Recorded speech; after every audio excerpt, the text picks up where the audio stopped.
Hey guys, how you doing? I hope you are well. Good to see you. So I just wanted to come in, just talk to you a little bit because I'm really fascinated with ChatGPT. I wonder if you are as well. Please put in the chat to let me know if you're even using it. I'm at home, as you could see, but I do want to know: are you using it in the classroom? And how has it helped you? I've been meeting with a couple of people, and they're just kind of browsing and kind of looking at it. They've been introduced to it, but I wonder, has your school rolled it out? Or are we getting like the back end of it with like students telling you about it, or students even doing it in their paper? Or are your students too young to even do this or use Chat GPT? Go ahead and put in chat if you had a student actually use Chat GPT to turn in work, to turn an assignment, to do a summary, and you're like, wow, this is very high level for some of the work that you've turned in. So comparing it to before and after, I can definitely tell the difference. So let me know what you're doing. Oh my God, we do have a visitor. Yes, I don't trust it. So, right, we don't trust it, but it's kind of here. So we got to figure out, what do we do with it?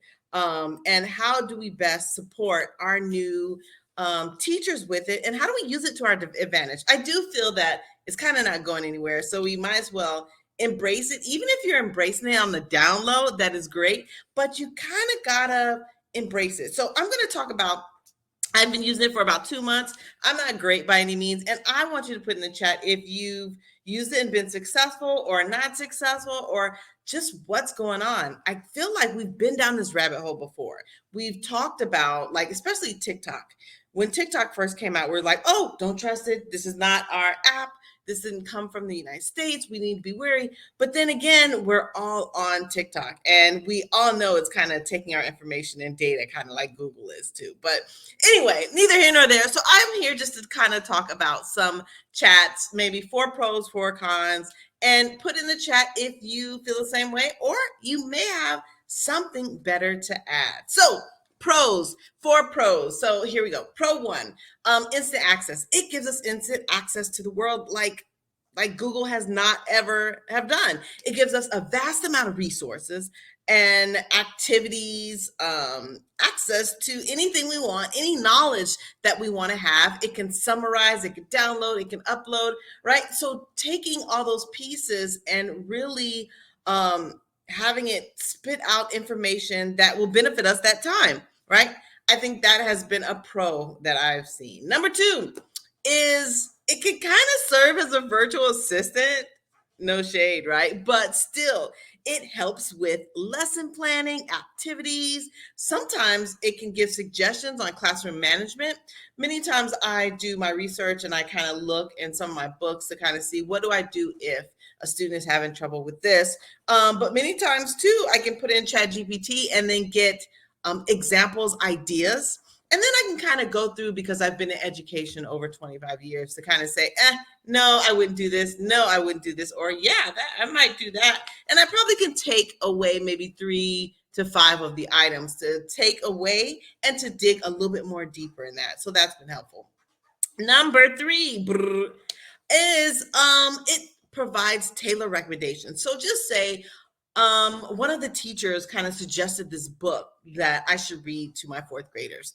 I can put in Chat GPT to give me a quick summary. And based on that, I can already know the idea, the concept, the overarching ideas, the theme that I will be bringing into my classroom, and see if it aligns to what I'm teaching in the classroom. So that has been tremendously helpful to get little snippets of information when I need it, exactly when I need it. Okay. And then last but not least, number 4, we already talked about like book recommendation and videos recommendations. That's been very helpful. But number 4, pros, is professional development.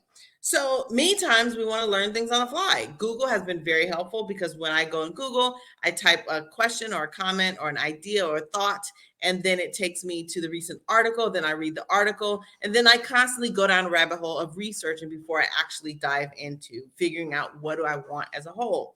With Chat GPT, it gives you up-to-date information. It's the latest research and practices. Sometimes it can't give you information, and that's okay, but it kind of gives you a starting point. Kind of like when Wikipedia was out, we're like, Wikipedia is the worst thing to cite. You should never be citing using Wikipedia. But sometimes it does give our students a starting point on where to find the sources, especially at the bottom. Where do they start when it comes to doing a massive research project? So, all right, so those were all the pros. Now let's go through some of the cons. Like a user said, yeah, I don't trust it. That is one of the cons. Okay. There are privacy concerns when you put so much information and background content in this device or this holding space. It constantly is recording. It's kind of like Alexa. I remember Alexa was used in a court case, and it was used to provide evidence on what happened in the house before a person was found murdered.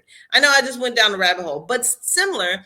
So ChatGPT, it's keeping record. It's holding data. So it's collecting data. So regardless on who is collecting your data, whether it be Google or ChatGPT, whatever information we put in there, no, it's probably going to be in there forever. It is collecting, it is storing. I wouldn't put any personal information, personal data, personal names, and things like that. But that's what it is. It collects information to get better. Okay, so that is number one. Number two, we know it's not always providing accurate information. When I pull resources, I always like to use it like as a starting point. But I know with technology, it gets better over time, right? So things are being crafted and perfected to get better over time. Some people who are using it, putting up thumbs up like, hey, this is good content, or thumbs down like, wrong source, wrong citation, not a good thing. So thinking of that has been very helpful. But with people who have been doing it for years, we can kind of look and see, is this good content or not so good content?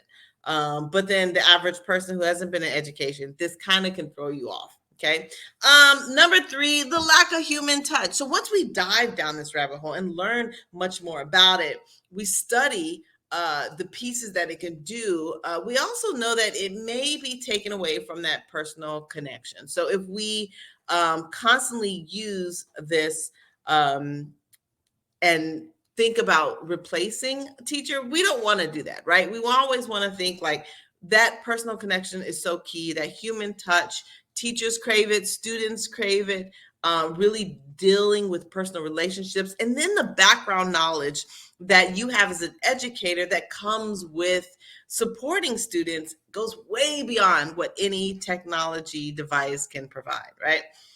And last but not least, is accessible. So we know, because of the digital divide, we know everybody doesn't have access. Even though we are on a one-to-one, everybody has a Chrome device. Still, internet is still sketch and spotty, and Wi-Fi is not accessible. And technology is not accessible to everybody in the world.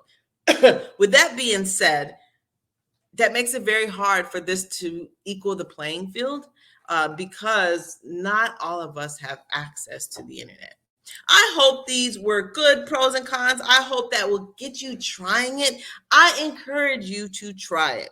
I feel that sometimes education is education. We're kind of like, no, no. And then we see everybody is embracing it. But I think this is an opportunity for us as educators to get ahead of the curve, to go above and beyond, and to kind of learn what's this next generation have access to. And I truly hope that this is, like I said, a thought or idea, has helped you in your journey to really supporting your students with technology. So I hope this is very helpful. I will talk to you next time. Bye for now.